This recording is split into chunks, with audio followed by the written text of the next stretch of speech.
Olá a todos, aqui é Thiago de Aragão, falando direto de Washington. Entre tantas formas de retaliação e de tentativa de frear o que os Estados Unidos vem fazendo em relação à Europa, poucos teriam impacto real como a ameaça de um boicote europeu à Copa do Mundo de 2026. Não porque Donald Trump tenha qualquer apego especial ao futebol ou à liturgia da FIFA, mas porque isso mexeria exatamente com três coisas que ele leva muito a sério: imagem, dinheiro e narrativa. De repente, a maior vitrine do planeta montada em casa com todo cuidado poderia virar um palco de constrangimento global, ao vivo e em cores. Esse tipo de boicote não apareceria do nada. Ele seria o resultado de meses de desgaste acumulado, de declarações atravessadas, de pressões públicas e de pequenas humilhações silenciosas, especialmente em torno da Groenlândia. Cada fala sobre interesse estratégico, cada ameaça tarifária contra aliados europeus, cada sinal de que, se for preciso atropelar sensibilidades em Copenhague, em Bruxelas ou qualquer outra capital, isso será feito sem muito drama. Em algum momento, a sensação de que a Europa está sendo tratada mais como uma peça de jogo do que como uma parceira começa a incomodar de verdade. E quando esse incômodo cresce, a Copa, que parecia algo distante, técnico, pode virar um botão de emergência. No começo, do desenrolar dessa ideia, ela surgiria certamente num tom mais baixo.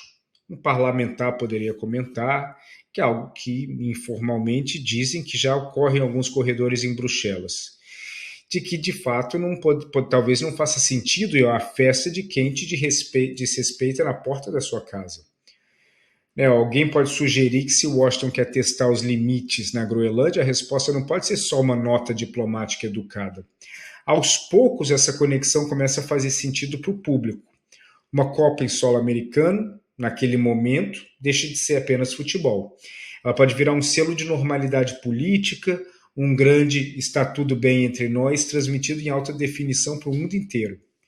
Quando essa leitura se consolida, as opções se multiplicam. Alguns países podem defender um boicote total, e isso vai surgir nos próximos meses, com suas seleções ficando simplesmente em casa. Agora, o preço disso é muito alto.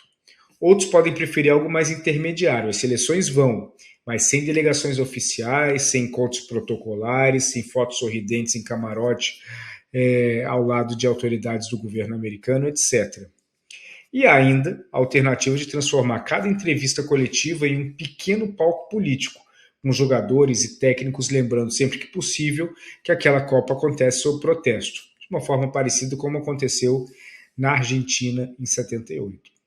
Em qualquer cenário, o recado chega onde realmente importa: audiência, patrocínio e prestígio. E isso mexe num ponto sensível para o Trump por um motivo muito simples. A Copa de 2026 nos Estados Unidos é mais do que um torneio. Ela faz parte de uma história que ele quer contar. A história de um país vibrante, eficiente, capaz de organizar o maior espetáculo esportivo do planeta, com estádio cheio, patrocinador feliz e o resto do mundo batendo palma. Um boicote europeu não acaba com a Copa, mas arranha muito essa imagem. A festa acontece, mas com ausência muito importante. O anfitrião vai ter aquele sorriso amarelo, e todo mundo percebe que nem todos aceitaram o convite por conta do seu comportamento. No lado financeiro, o impacto também é muito, muito importante. Emissoras europeias pagaram caro, esperando jogos com França, com Alemanha, com Espanha, com Itália, com Inglaterra. Patrocinadores globais apostaram pesado em estrelas que jogam em clubes europeus e mobilizam torcidas gigantescas. Se parte disso desaparece, começam renegociações, pedidos de compensação, revisões de contrato.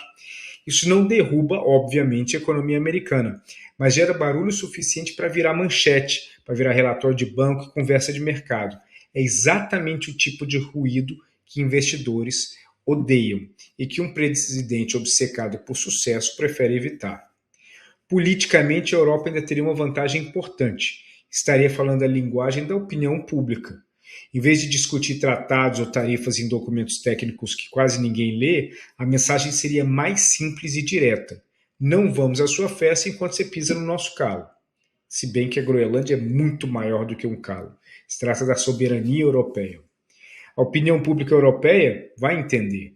A americana, mesmo dividida, também vai entender, e o resto do mundo vai observar a imagem de uma Europa que está decidida para confrontar Washington em um palco tão simbólico e tão pesado quanto a Copa do Mundo. Bom, ficamos por aqui e vamos aguardar como que isso vai se desenrolar ao longo dos próximos meses. Um abraço a todos.